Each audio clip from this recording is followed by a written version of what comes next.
qui part à 4500 €. Je suis un petit peu en feu ce soir-là, hein, sel. Bon, en vrai, je dis sel, mais c'est pas vrai du tout. Maintenant, on peut parler argent, tranquillement, dans le sens où je ne voulais pas parler argent avant, pour ne pas influencer l'enchère ou pour ne pas biaiser l'enchère. Maintenant, on peut en parler, alors on va le dire.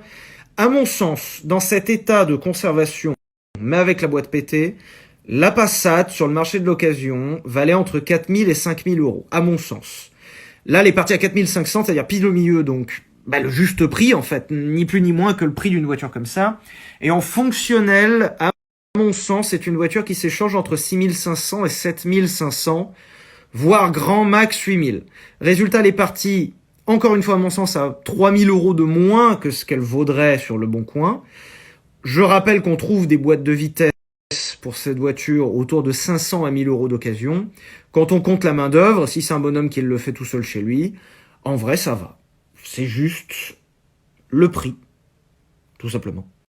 Et la story vraiment importante, c'est combien ça m'a coûté. Donc là, je vous le dis en toute transparence, je l'ai acheté 6800 € sur Benzine aussi, l'annonce est retrouvable. J'ai fait 1900 € de pièces dessus environ, j'ai changé pas mal de trucs quand même dessus. Et j'ai perdu 1300 € dans l'histoire du procès. Peut-être récupérable, je pense pas, on va partir dessus comme quoi je vais pas le récupérer. Je compte pas dedans carte grise, assurance et consommation. En tout cas, la voiture m'est revenue à plus de 10 000 €, ce qui fait que c'est la première voiture où je perds de l'argent dessus. C'est un grand moment. Et quand je vous dis surtout de ne pas acheter ce genre de grosse bagnole quand vous n'avez pas les moyens, la preuve que je ne vous mens pas. Voilà!